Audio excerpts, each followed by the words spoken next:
Welcome to Sports Legends New England. Legends that you grew up with. Legends that made memories. What we do is bring you the legends behind those memories. We love it, and we know you're going to too.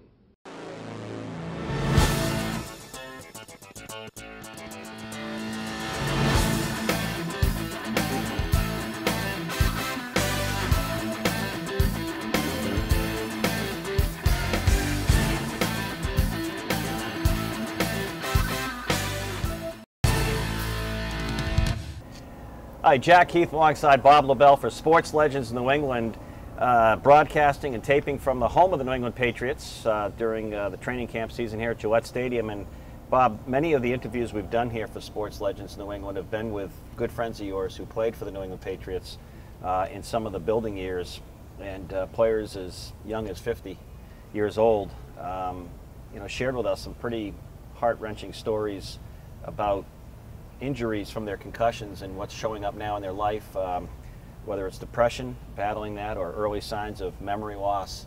Pretty serious stuff, and now I think more of the world knows about concussions at all levels of sports. And delighted to have with us today Dr. Pedro, who's a leading expert in helping some of these athletes, and I thought it'd be helpful to share this with our audience. I think it's a fascinating subject, and it's certainly become more fascinating for a lot of those pro football players who are now entering their senior years. Regardless of the lawsuit against the NFL, I mean, the most recent things, Dr. Pedro, Junior Seau, donating his brain. I've talked to a couple guys. I can mention the Mickey Ward, he's donated his brain. Right. Also, Tim Fox, who is, can you remember the times he was knocked out, can't remember being carried off the field, but now has trouble remembering a lot of things, and he's concerned. He's very concerned. So this is a relatively new, maybe not for you, but for the public, concussion.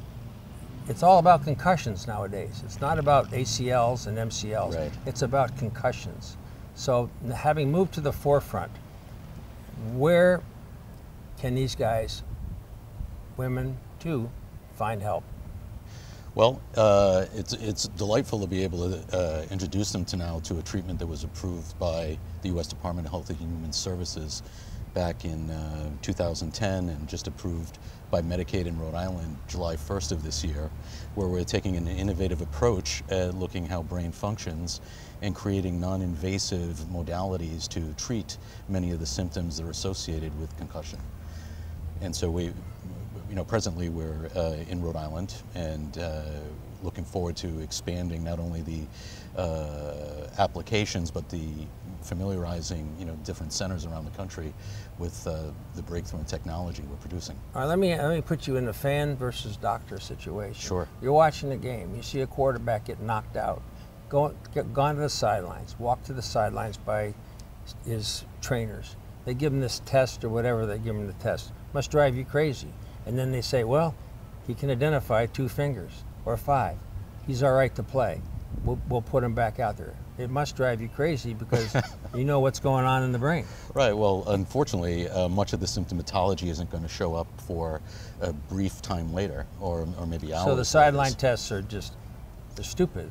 Well, they're what was Dangerous. available to present day, but where there's actually technology being devised, and we're very happy to be involved in that in terms of creating different types of platforms that hopefully will be coming out in the fall and implemented. At the moment type platforms, or still you have to wait until some of these symptoms show up? Well, there are two types of things. First of all, I know that there's go, no-go technology that's being developed in Alabama presently, and hopefully they'll be going into production in the fall. But that just tells you whether there's the probability of a concussion. Was there enough force? Was there the potential for a concussion? But then the missing piece, which is something we're trying to address, piggybacking that is there a methodology you can put on the field that is going to identify whether a concussion is immediately identifiable? The scenario Bob asked you, Dr. Pedro, about the quarterback getting hit, and hopefully it's not Tom Brady this year, but any quarterback, any given Sunday. Or any player for that Any matter. player. On a hit, they could be doing the hitting, and we've all seen it. Like Bob said, you know, the player's there motionless, or they gets the help, gets off. Wes Welker a couple years against Sure. Pittsburgh Steelers. What happens? I know everyone's different, but what's happened when that hit happens? What's going on to the brain, even if it shows up later? What is happening to the player and the body at the time? Well, that's a really complicated question, because it's, you know, the degree of hit, the directionality of the hit, the overall health of the player before the impact, how many concussions he's had prior. We're learning that it's a summative phenomenon. Why is that? Why does the second and third concussion potentially bring more damage than the first? Well, the mechanism will be the same potentially the second and third time, but the structure or the integrity of the brain that's being impacted is already affected. So absent an efficient treatment to remediate or to improve the symptoms and the actual tissue from the initial impact, you're taking someone who's already you know, potentially functioning at a lower rate and subjecting them to... So you never really recover from the first one, if it's a bad one. Yeah. Well, that's a relative term. You know, traumatic brain injury can go from mild to severe. Right. And there are, you know, we've been fortuitously had the opportunity to treat a variety of concussion patients and get resolution of symptoms and be able to document the different systems in the brain coming back up to a pre-injury level. So we're talking about Pop Warner football, we're talking about Pee Wee hockey, we're talking about, right, kids of that age all the way up. That all of a sudden they may have suffered concussions when in the last 20, 25, 30 years no one knew that they were susceptible or had been. Yeah. Well, very interestingly, we just started pioneering something with Chia's Taekwondo Olympic Development Program, where we are taking some of his junior Olympic athletes and doing a screening, looking at ocular movements and looking at very complex balance functions, and keeping them as a baseline before the season starts, the training and competition starts, so that we have something to compare to. Sorry, go ahead. So I think that that's essential, you know, going forward to before the season starts or training starts with any of these young athletes, getting a baseline test of how the different systems in the brain are working, so that you have a metric to compare as these concussions go throughout their athletic careers. Bob asked you at the beginning about, mentioned Junior Seau, he mentioned Mickey Ward, mentioned some famous sad cases where, you know, at the end it wasn't a pretty picture for the athlete. For the athletes who are suffering quietly right now, right. Professional or otherwise, symptoms like depression, not wanting to get out of bed in the morning.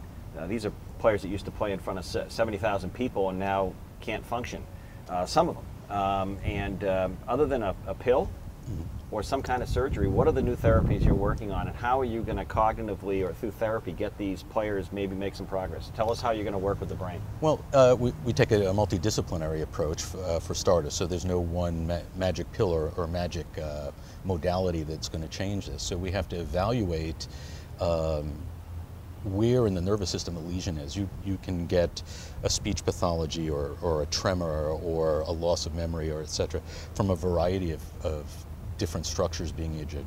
You know, sometimes it's the actual tissue in the brain that's responsible for that function that is impaired. In other instances, the amount of blood flow going to the brain is compromised, because the part of the brain that controls and regulates, like a carburetor, how much fuel the brain is getting is problematic. As a matter of fact, I understand that there are more overheating instances of emergency room calls than there are actual traumatic brain injury, because of, you know, the metabolism in the brain. So we created an algorithm or a methodology to see where in the brain, from the bottom of the nervous system to the top, and also the sidedness of the issue, is going to be found.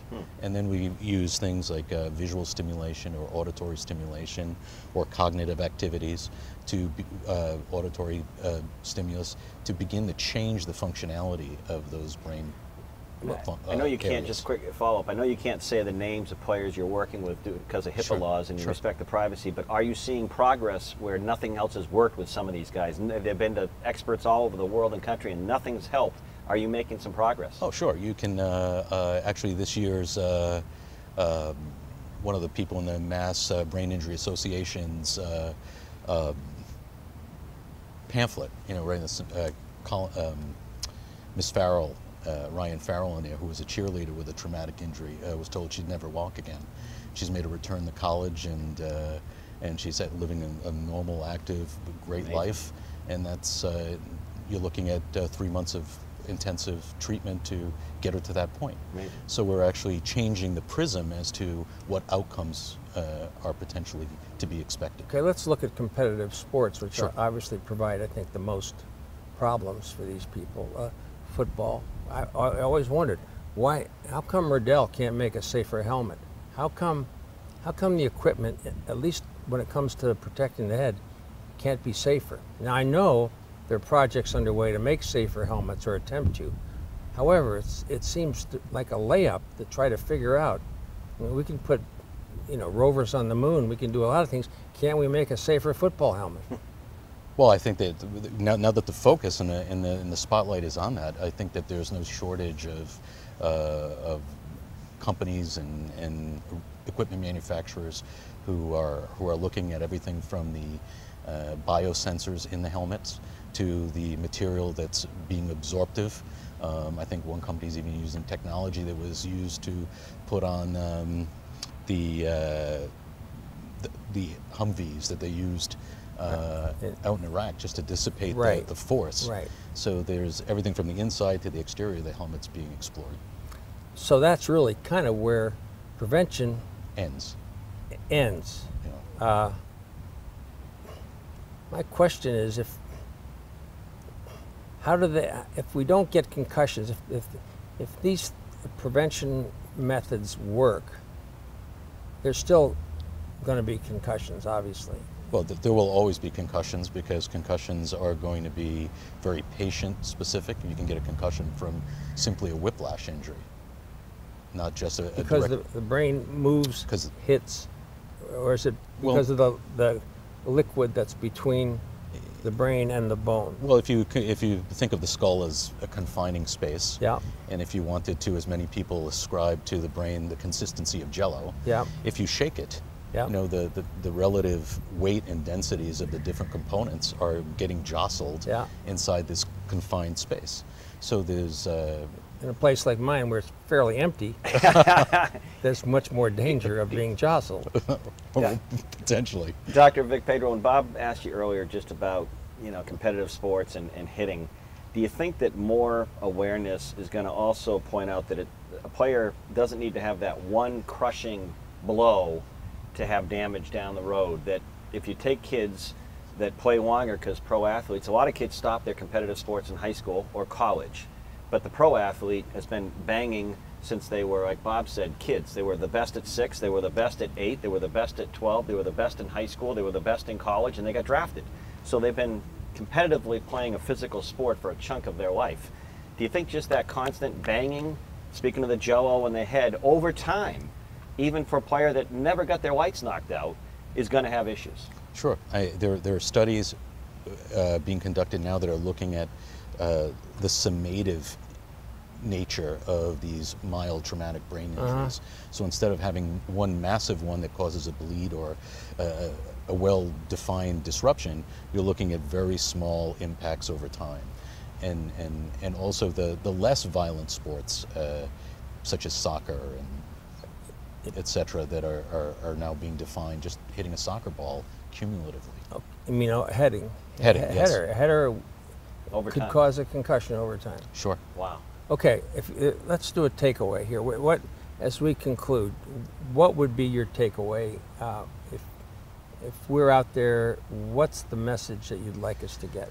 Good Well, question. now that, you know, as of July, you know, certainly you can contact us in Rhode Island, and we'll direct you to not only our clinic, but hopefully people will be doing this across the country in the next 6 months to a year, where we're going to be using ocular movements to identify problems in the brain and creating non-invasive, non-pharmacological programs that will use natural sensory systems to begin to change brain function. Does that mean hope for a lot of these athletes who are suffering now? That, you mentioned that young woman who 3 months and she's getting back to normal life. Bob mentioned a friend of his, Tim Fox. He was a safety for the New England Patriots. He probably hit more than he was hit, and he's worried. Is there hope for these people? Absolutely. So you're hopeful? I'm very hopeful. That's I good know to hear. Okay, so I guess also it's important that I think people know the name of where they need to call, the address, website. Well, thank you. Rhode Island Integrated Medicine. Okay. 521 Park Avenue in Cranston. Website would be RhodeIslandIntegrated.com. okay. RhodeIslandIntegrated.com. Good stuff. Dr. Vic Pedro, great. Bob, I'm just thinking quietly of all the people we've met, players, household names in New England, sports legends in New England, who share with us during the break that just going to the store to get some items is a traumatic experience because they're having a hard time just doing that. And you think about the price now they may not have changed their lives if they had a choice, because they love being the camaraderie of being a pro athlete, but they have the rest of their life to deal with it. So it's good news that some hope is on the horizon. Yeah, this is a different thing for them to handle, and it'll be interesting how the NFL and their lawsuit goes. We'll see how that all shakes out, but it does bring a sense of reality. Thanks for being with us today. My pleasure. Fantastic. Thank you very much. Thanks, Enjoyed Steve. it. Thanks, Thank you, Vic. Dr. Thank you. Pedro. Appreciate it. All right, go ahead, Jack. On behalf of Bob Lobel, Dr. Vic Pedro, we'll have more Sports Legends New England in a bit.